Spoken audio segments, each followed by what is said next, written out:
And let's begin by telling you that Senate Committee on Appropriations has announced January 31st, 2025 as a target date for the National Assembly to present and potentially pass the 49.7 trillion naira 2025 budget. To meet this deadline, the committee plans to suspend plenary sessions for 2 weeks starting January 14th, 2025 to enable government agencies to defend their budget proposals before lawmakers. Additionally, an open day for budget consideration is scheduled for Thursday, allowing input from various stakeholders and civil society organizations. Chairman of the Senate Committee on Appropriations, Senator Adeola Olamilekan, has disclosed this during a meeting with Senate Standing Committee chairpersons. He confirmed that the budget report would be laid before both the Senate and the House of Representatives by January 31st, 2025. As you all are aware, the President laid the budget before the Nationals on the 18th of December. And on the 19th, the budget was debated for second reading and transmitted to the Committee on Appropriation. And from there, we went on our recess. On January 6th, work has begun in earnest, and we have started.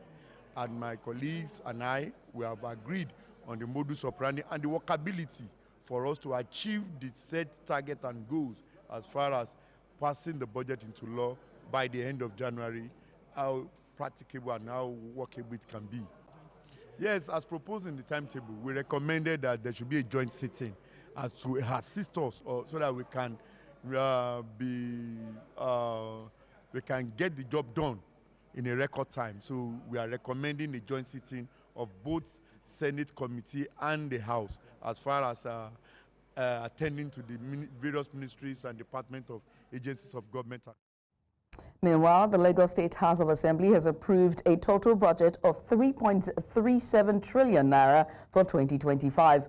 The approval followed a report presentation by the chairman of the Joint Committee on Appropriation and Finance, Said Olumu, during Monday's plenary. Now, the budget was passed through a voice vote led by Speaker Right Honorable Mudarishu Obasa.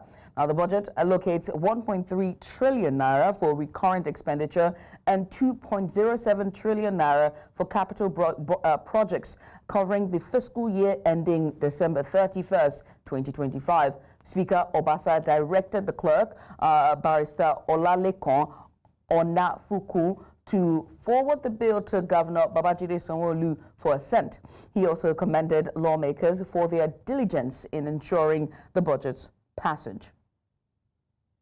Plenty of talks on numbers and budgets. And so to help us sort of fine-tune this is a business analyst with Nairametrics, Frank Fagbo. Frank, thank you so much for joining us. Let's just start with, the financial impact of this budget. What do you think will be the financial impact of the 3.37 trillion naira budget on key sectors, such as, transportation, health, education?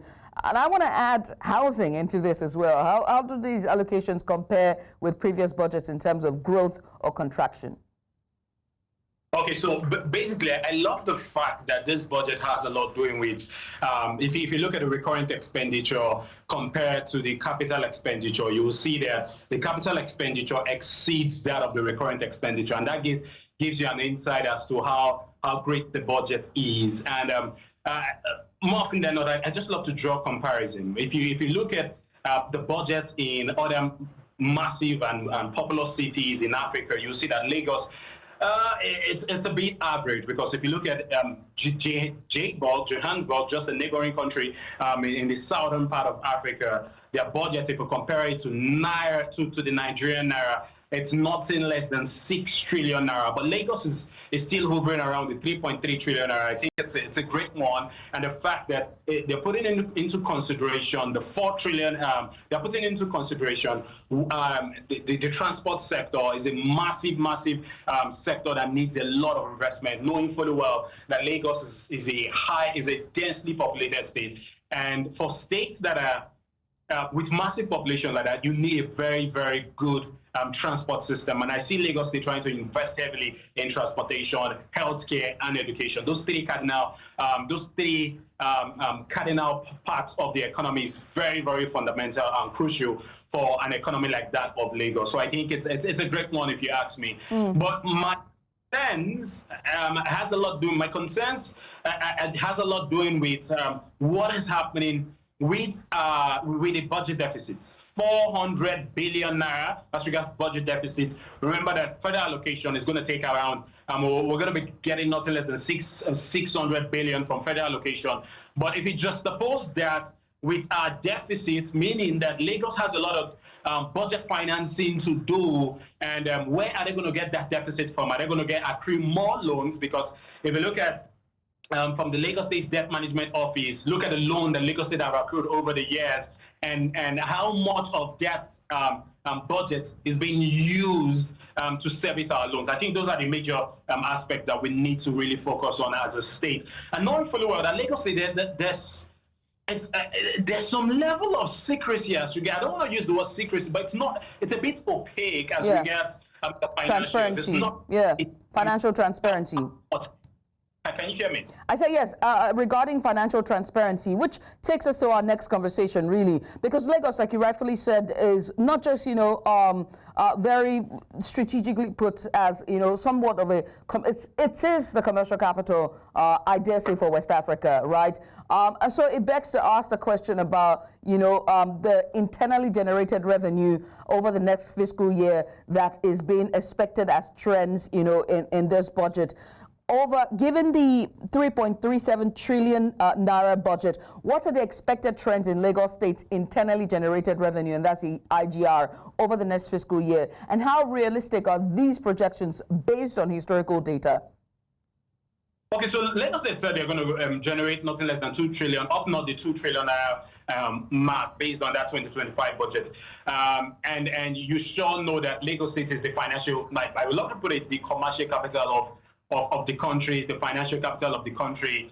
And if you look at some of their revenue is also going to be affected, especially if we have the tax reform bill being passed into law. Remember that is going to take a chunk of their revenue, because now we're seeing a bit of decentralization as to the derivation principle for our VAT. That will, in one way or the other, have somewhat. We seem to have lost Frank there. Frank there is a financial analyst, business analyst with Nairametrics. Frank Fagbo, we'll definitely have him back on to just be a bit more insight regarding Lagos appropriation bill budget for 2025. But away from that, now the police in Anambra State say that they have rescued 3 children allegedly stolen from their parents in Bauchi State and sold in Anambra.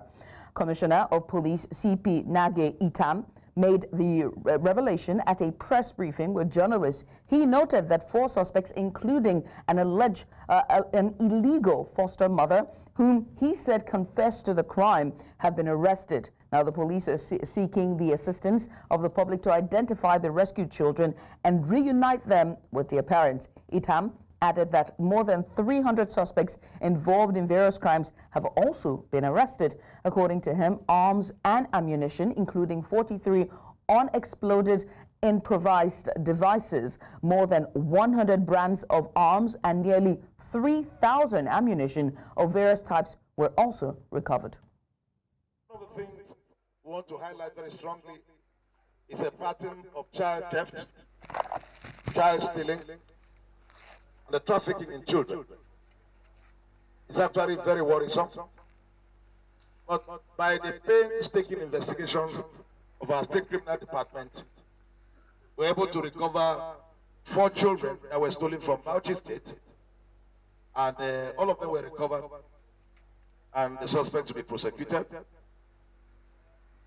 Day before yesterday, again, some children that were stolen from Ondo State, 11 of them were recovered at Oraifite and handed over to the zone in Ondo. We have some here as well that we have recovered. The call for state policing has been described as a vital tool in addressing security and peace-related issues in society.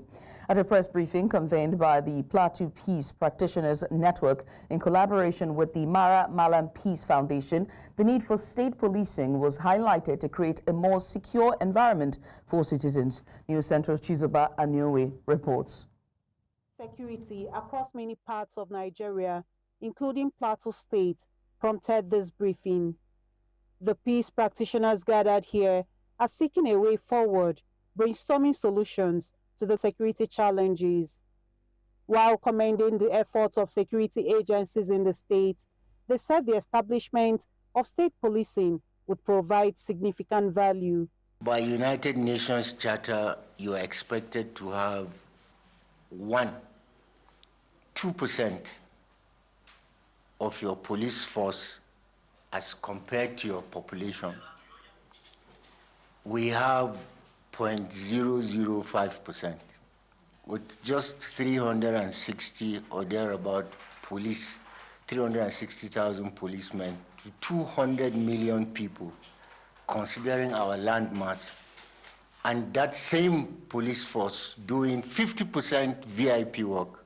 We commend the proactive investment in the use of technology by the governor of Plateau State in stopping those who seek to perpetuate acts of violence before they carry such out. Technology has played a significant role in securing our communities, and the governor takes the full credit for this innovative approach to peace and security. We also commend the unwavering commitment of security forces such as the GOC, Operation Safe Haven, the Commander Operation Safe Haven, and the Director DSS, the Commissioner of Police Plateau State, the Nigerian Security and Civil Defense, that's NCDC, and the Commander Operation Rambo, amongst others. Their collaborative efforts and actions have significantly de-escalated violence and enhanced security across the states. Notably, the arrest of 13 gun runners on Christmas Eve in Mango underscores their dedication to safeguarding our community. With the proposals discussed, all state actors are urged to renounce violence in all its forms and to collaborate with security agencies in their fight against criminality, striving for a violence-free society. In Jos for News Central, Chizoba Anyuwe. You're watching News Now on News Central Television. Let's go on a short break, but when we return, EFCC dismisses 27 staff for misconduct in 2023. We have the details after the break. Join us again. The Economic and Financial Crimes Commission, EFCC, has disclosed that it dismissed 27 officials in 2023 for various misconducts and fraudulent activities. In a statement issued on Monday, EFCC spokesperson Dele Oyewale revealed that the dismissals followed recommendations from the EFCC Staff Disciplinary Committee, which were approved by the Commission's chairman, Ola Olukoyede. The Anti-Corruption Agency also announced on an ongoing investigation into a claim involving $400,000 allegedly linked to a sectional head by an unidentified individual claiming to be an EFCC staff member. The chairman reiterated the EFCC's zero-tolerance policy for corruption, emphasizing that no officer is above disciplinary action.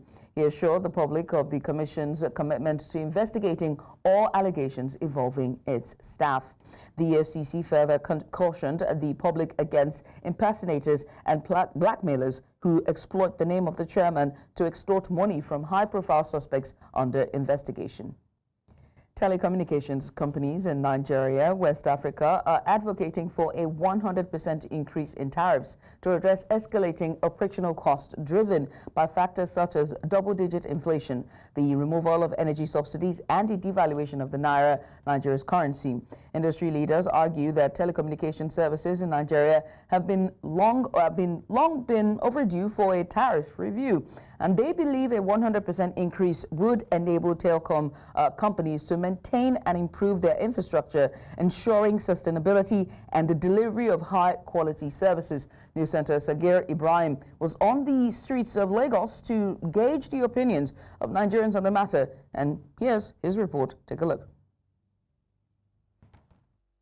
In Nigeria, services such as making telephone calls to friends and loved ones, sending text messages, chatting and surfing social media, and much more are provided by telecom service providers. This sector accounted for approximately 13.94% of the country's real gross domestic product in Q3 of 2024. However, the industry has been plagued by operational inefficiencies and poor service delivery. In response, industry leaders are calling for an upward review of tariffs by as much as 100%. They argue that this adjustment is essential for breaking even and ensuring the provision of quality services to citizens. The last time we saw an increment in the tariff of telecommunication services was about 11 years ago. In 2023, both MTN and Airtel lost 1.29 trillion to Naira devaluation. Looking at all those challenges, devaluation of currency, hyperinflation, dwindling economy, all those things makes it so difficult for the telco operator to survive. Not adjusted in the long run, Nigeria will suffer it, especially citizens, because that means we'll be unable to actually transact, and because the infrastructure will not be upgraded. So if they didn't actually try to increase their tariff, they'll be finding it difficult. But if they actually increase, it could be marginal. It cannot be 100%. Government should negotiate with them, whereby it should be 20%. Nigerians on the streets of Lagos shared mixed reactions to the development. Nigeria is going through harsh. See, increasing it is way of just making life miserable for Nigeria. The telecommunication is doing their business, and as a business body, your primary objective is to make profits. It's coming at a time when Nigerians should be allowed to breathe. We can't breathe. I mean, the fuel subsidy has been removed, but fuel is still on the increase, which has affected feeding, it has affected house rent, it has affected transportation, and all sorts of life. So this coming on is just one too many. People's salaries are not increasing, but you see something being increased by 100%. I don't blame the telecom company. It is due to the cost and the political cost. The Minister of Communications and Digital Economy, Dr. Bosun Tijani, expressed optimism about the sector's improvement. He revealed that the government plans to deploy 90,000 kilometers of fiber optic cables to enhance connectivity and drive economic growth in 2025. However, despite these efforts, the question of affordability for many Nigerians remains a pressing concern. In Lagos, Sagir Ibrahim for News Central. And let's circle back to our conversation, or rather the earlier news on EFCC dismissing 27 staff for misconduct in 2023. And now to discuss this further, we're joined by legal practitioner and social change advocate Evan Ufeli. Evans, it's good to have you join us today, and Happy New Year to you. I haven't seen you in a while. Yeah, I didn't hear that. I said Happy New Year to you. Oh, same to you. Thank you. All right, let's get started, right? What are the legal and procedural implications of, staff misconduct within an anti-corruption agency like the EFCC? The implication is far drawn. The implication is staring us at the face, okay? Every organization have rules and regulations, professional rules and regulations on conduct, that of the EFCC stands out because they were set up by law to, fight against corruption. Okay, and there have been allegations of members of the same body enmeshed in corruption. In fact, all the leaders, the persons or the operatives that have led the EFCC, apart from Farida Waziri, every other person was enmeshed with one issue of corruption or the other. Look, apart from Ribadu and Waziri, every other person that have held that institution was enmeshed or had been enmeshed in corruption and corruptive tendencies and proclivities. Okay, that's starting from the top. So it therefore tells you that if the fish is bad in the head, there must be part of the body that will show the same sign. And that's exactly what we're seeing today. These operatives, some of them, okay, not all of them, are also involved in the same act that they're actually set up to eradicate. Right. And so when you have that in the body, it means that such a body cannot really fight corruption effectively. Right. If there are loose chains, and if there are areas where they will compromise standards and integrity of the institution, therefore means that the body, little wonder the body is not very effective these days, because everyone is looking, and it's not just the EFCC, you know, they stand out because they fight crime. I mean, for the police, we cannot even say a word on that, because, I mean, the authority and the machinery is set in such a way that they will have to go and raise money from the public, which is corruption. Evans, and all that. But right. I mean, Evans, when you think about what the chairman has said, he's reiterated the EFCC's zero-tolerance policy for corruption, emphasizing that no officer is above, disciplinary action, right?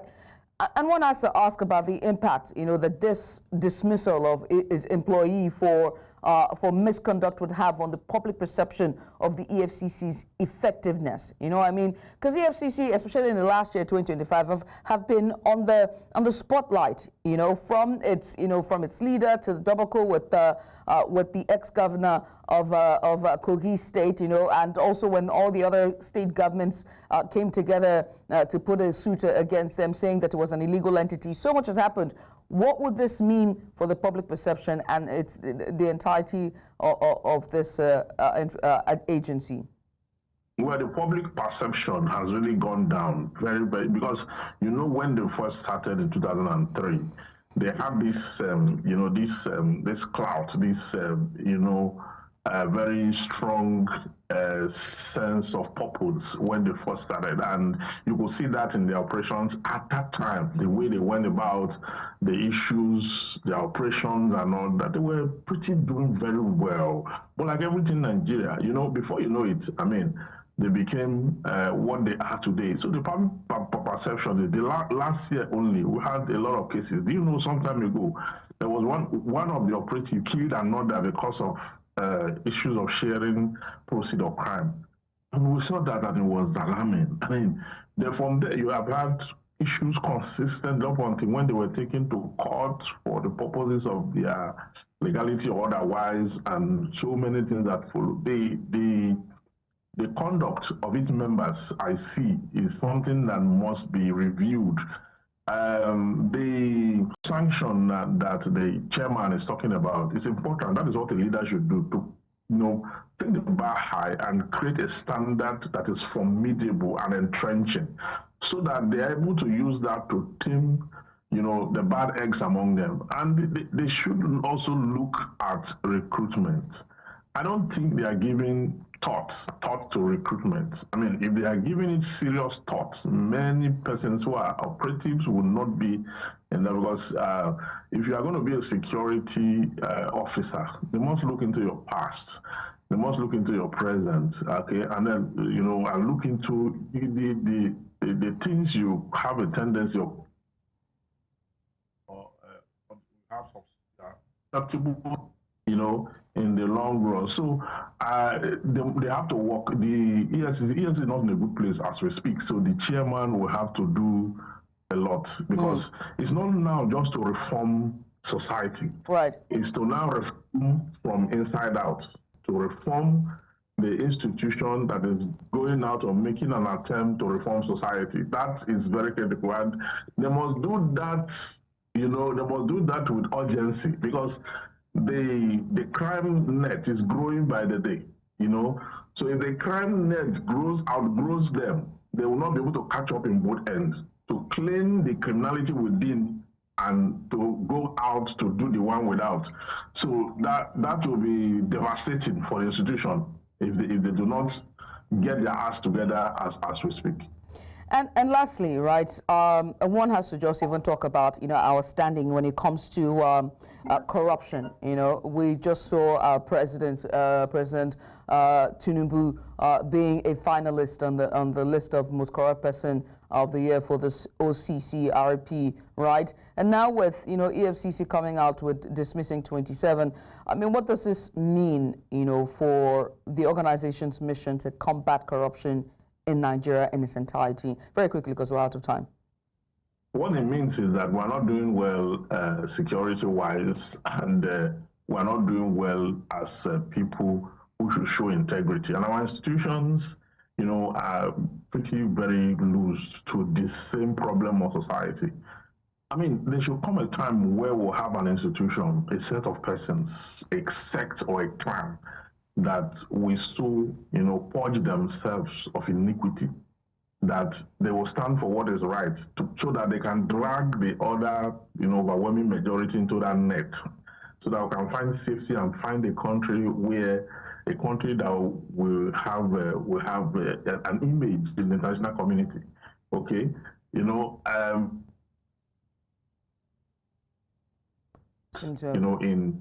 in some institutions like the FBI, right, for example, it's difficult because of the kind of training and the recruitment. So this institution must work itself through to integrity. Evans, I must say thank you so much for taking out the time to join us today. Evans Ofeli, the legal practitioner and social change advocate. Once again, thank you. And we'll switch gears now, as the key stakeholders in Borno State have called for increased investment in poetry as a means to empower the youth and promote cultural heritage. The stakeholders also urged young people to embrace social media as a tool for earning a living with the growing influence of digital platforms. News Central's Umaru Kirawa completes the report. Keeps changing, particularly with technology setting precedents. Stakeholders here gathered to discuss opportunity for young people to showcase their talents, reach a wider audience, and create income streams. The government must come in at this point, if they are talking about wealth creation and poverty reduction, etc. I think this is the right time, to invest in this, sort of ventures so that our younger generation will now, pick up. Based on projection, Borno State entirely, according to 2022 projection, we have 6 million. So Mark Angel has followers more than the population of Borno State. And we have Mr. Beast. Mr. Beast is an American YouTuber. If you look at his followers, they are more than the entire population of Nigeria.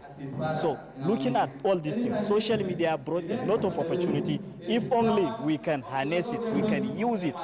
You can use it in a right manner. We always advise our leaders, especially the leaders that are steering affairs of the government, that they should support our youth economically so that they will develop. Diplomatic utilization of the social media is said to be critical to create wealth, particularly for the younger generation, engaging in poetry, creative writing, and content creation. If there will be an opportunity for the government to create at least even a training center where young individuals will be trained on poetry. Trust me, if Nigeria will be proud, Nigeria will be proud more because of this. Youth have something to do in order to achieve their own common goals. For them to enhance their activities in or outside the authority. With the right investment and strategic guidance, the stakeholders believe that youth in the country can thrive in the arts and digital spaces. Let's encourage the youth positively, not negatively. Because all of us have our own past before we reach where we are. The stakeholders also called on young talented poets to focus attention on localizing their content towards preserving the rich cultural heritage of their people. In Maiduguri for News Central, Umaru Kirawa. You're welcome back. Ghana has officially welcomed a new chapter in its leadership as John Dramani Mahama and Jane Naana Opoku-Agyemang were sworn in as president and vice president. The historic inauguration ceremony at the Black Star Square in Accra drew national leaders, international dignitaries, and thousands of Ghanaians, marking a significant moment in the nation's political history. Meanwhile, the vice president swearing in as Ghana's first female vice president has been celebrated as a groundbreaking achievement for gender equality in leadership. Speaking after the inauguration, President Mahama emphasized the need for accountability, innovation, and unity, calling on Ghanaians to join him in a national reset to build a more prosperous and resilient country.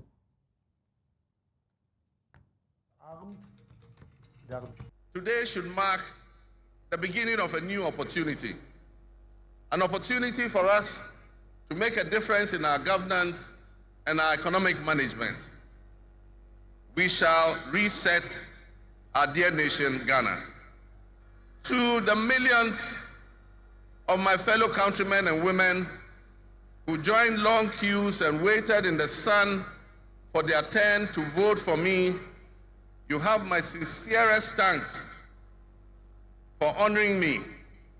My firm, immutable assurance is that your votes will matter in the work that I'll do to make a difference in the destiny of this dear nation of ours. Your courage to bring change will not go in vain. Our nation was born with much promise. That promise would seem hazy and in doubt now because of all that has happened in the past. But I urge you, my fellow countrymen, not to be sucked into a state of perpetual pessimism. For some time, our country has urgently... In the meantime, as John Mahama becomes the 14th president of Ghana, News Central's Chidima Ona takes us on a journey through the history of Ghana's presidency from its early days of independence to the democratic milestones that have shaped the nation. Take a look. Ghana, formerly known as the Gold Coast, stood as a beacon of hope when it became the first sub-Saharan African country to gain independence from colonial rule in 1957. Kwame Nkrumah of the Convention People's Party became Ghana's first president in 1957, led the country without a deputy until a military coup in 1966 ended his tenure. In 1979, Flight Lieutenant Jerry John Rawlings came onto the scene, first by leading a military government before transitioning Ghana back to civilian rule in 1992. Rawlings' deputies were Ko Kensen Akar from 1993 to 1997 and John Atta Mills from 1997 to 2001. After Rawlings, John Agyemang Kufuor assumed office in 2001 with his deputy Aliyu Mahama under the New Patriotic Party. The mantle then passed to John Atta Mills in 2009. He served Ghana with his deputy John Dramani Mahama under the National Democratic Congress. Mills' vice president, John Dramani Mahama, succeeded him from 2012 to 2017 under the same political party, National Democratic Congress, with Kwesi Amisa-Arthur as his deputy. Mahama's presidency laid the groundwork for Nana Akufo-Addo, who came into power in 2017 with Mahamudu Bawumia serving as his deputy under New Patriotic Party to January 2025. Now, as John Mahama ascends the presidency for the second time, Ghana's democratic journey continues. His leadership represents another chapter in the nation's evolving story. In Lagos for News Central, I am Chidima Ona. Joining us for more on this is our international correspondent, Afia Hagen. Afia, what more can you tell us about today's event? Historic event, might I add. Yeah, absolutely historic events, Judith. The first president who's been re-elected to that position. Remember, John Mahama served from 2012 to 2017. He's been elected for his second and what will be his final term over the next 4 years. And in his speech that he did, his first speech as president, he outlined 4 key areas that his administration will prioritize. Number 1 was economic restoration and stabilization. Number 2, improvement of the business and investment environment. Number 3, governance and constitutional reforms. And number 4, accountability and the fight against corruption. And he also called for that national reset, like you mentioned, asking for Ghanaians to restore their faith in Ghana's institutions and leadership. And of course, also historic because Ghana has elected its first female vice president and Professor Nana Jane Opoku-Agyemang, who was inaugurated as well. So historic on many, many counts, Judith.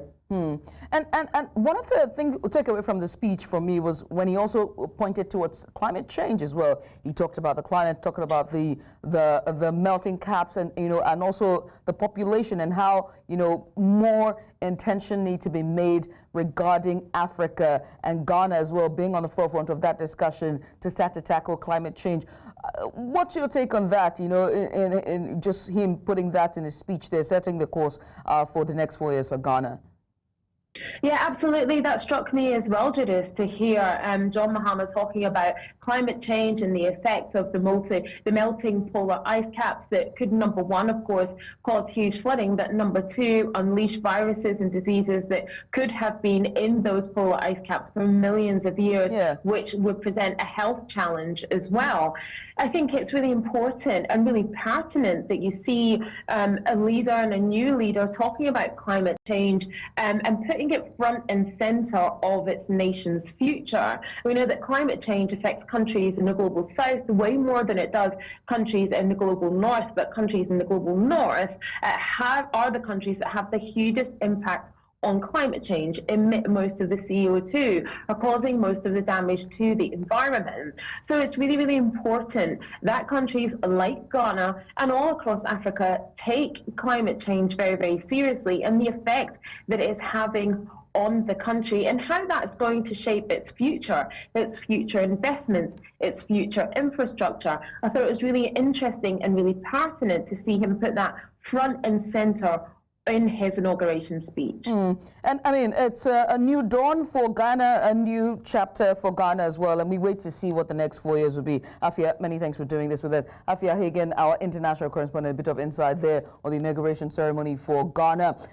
Still on climate change, though, but this time to Ethiopia, as recently a powerful earthquake and volcanic eruption struck Ethiopia, causing widespread destruction and chaos. Now, the magnitude quake hit the eastern part of the country, followed by a volcanic eruption that has sent harsh clouds into the air, affecting thousands of people. But this disaster is not just a local issue. Experts say it is a stark reminder of the devastating effects of climate change, which is becoming increasingly evident around the world. Rising temperatures and changing weather patterns are leading to more frequent and intense natural disasters, from hurricanes to wildfires and now volcanic eruptions, and as well as earthquakes. And it's not just Ethiopia. In recent weeks, we've seen a series of mild earthquakes in the southern region, a trend that's raising concerns about the region's seismic activities. Now, we take a closer look at the impact of this disaster in Ethiopia and what it means for the world. So joining us to discuss this is Professor of Climate Change, Food Systems and Health, London School of Hygiene and Tropical Medicine, Tafa Jiwa Mabadi. Hopefully I got that correctly. I know I butchered something there, so let me start by apologizing. I'm sorry. No, that's okay. It's Tafa Jiwa Mabadi. Thank you so much for coming out, Mabadi. Let's just get started, shall we? How is climate change specifically impacting African countries compared to other regions in the world? So climate change impacts Africa in various ways. And firstly, what we must note is Africa as a whole, and sub-Saharan Africa in particular, is a climate change hotspot. And what we are experiencing in Africa is an increasing frequency and intensity of weather extremes, predominantly floods, droughts, and heat waves. And these have far-reaching implications and impacts in Africa, which we then see either in agriculture, in transport, health, and other climate-sensitive sectors of our economies. And the impacts of climate change in Africa are particularly worsened by the existing high levels of inequalities, poverty, and high unemployment, which means that a large majority of Africans are therefore highly vulnerable. And also considering that a large population in Africa still resides in rural areas and earn their livelihoods from agriculture, which is mostly rain-fed, it also means that they are particularly vulnerable to rainfall variations and extremes such as floods and droughts. and pushing millions of people into hunger. Mahama, I'm glad we're having this conversation about, food security, because then we need to talk about the implications for food security and availability and water availability for Africa. I mean, with the public health crisis that we're facing, we've seen monkeypox, we've seen cholera in clusters in Nigeria and Lagos State. It begs to ask a question about the implications for food security with the droughts and with the floods in recent years. So the implications on food security are quite huge and significant, as we've witnessed in recent years, for example, in the Horn of Africa, in Ethiopia, in Kenya, East Africa, as well as more recently in Southern Africa during 2023-24 season, when an El Nino-induced drought drove millions into hunger, and several countries had to declare a state of emergency because of that situation.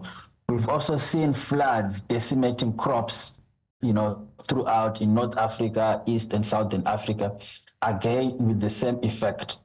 And besides these extremes of drought and floods affecting crops, we also have increasing rainfall variability, which is resulting in declining yields. We are having extreme temperature heat waves, which are also resulting in declining yields, which then affects food availability, as you mentioned, and also affects food price. And many countries have been seeing food price inflation. And again, the poor cannot then afford food, and you've got a lot of food insecurity then happening. Right. So it's basically amplifying a lot of things. Right. And with the amplification of this comes health risks as well. What health risks does climate change pose in Africa? And what are some of the most effective adaptation strategies that African nations can implement to mitigate the impacts of climate change? Very quickly, because we're pressed for time. So there are various health risks. There are risks to infectious diseases such as cholera, waterborne diseases. When you've got flooding and droughts, you've got risks to things such as malaria as well, which is spreading. The rates of incubation, the geographical reach of mosquitoes is spreading. We've got risks also to climate, heat health, with things such as heat strokes due to extreme weather and heat waves that we're experiencing. And you've got mental health risks as well because of repeated exposure to disasters by particular vulnerable groups. Right. So the health are across the entire health spectrum, the risks. And what Africa needs to do really is to strengthen and build a resilient health system that is also inclusive and with equitable access.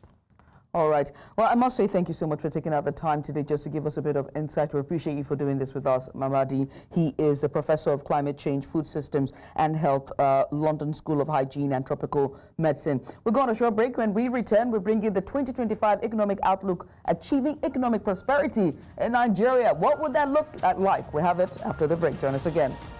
And you're welcome back. Achieving economic prosperity in Nigeria requires bravery, innovation, and perseverance. The path ahead will be challenging and devoid of shortcuts as the nation faces issues such as high inflation, dwindling foreign reserves, a depreciating naira, low productivity, increasing energy costs, and a struggling job market. There are also concerns regarding the rebasing of GDP and inflation figures. While rebasing is a crucial process, Taslim Shita Bey, the chief economist at ProShare, has expressed his views on whether there is a reason to be concerned about the potential for an inflated GDP and understated inflation as a result on Business Edge. Take a look. Really and truly, with the foreign exchange rate where it is, we don't actually see an exaggerated GDP going into 2025 and beyond. Of course, I would say that the last GDP rebasing exercise in 20 resulted into an increase in our GDP of about 60%, and that resulted in an output adjustment in our GDP valuation to nearly $500 billion. That placed Nigeria at the top of Africa in terms of GDP. This exercise may not necessarily be the same. And then one point I would really quickly want to raise is that GDP... And that's all we can take at this hour. But before we go, let's take another look at some of the major stories. The National Assembly has targeted January 31st to pass 49.7 trillion naira 2025 budget into law. And we also told you that the EFCC has dismissed 27 staff for alleged misconduct committed in 2023. And finally, we went on to Ghana to share with you that John Mahama and Jane Opoku-Agyemang have been sworn in as Ghana's president and vice president. Now, remember that you can watch News Central live on DSTV channel 422. On Star Times, by the way, is channel 274. Or better yet, you can find us on Apple TV or stream us live on YouTube. Many thanks for watching. I am Judith at TV. Bye for now.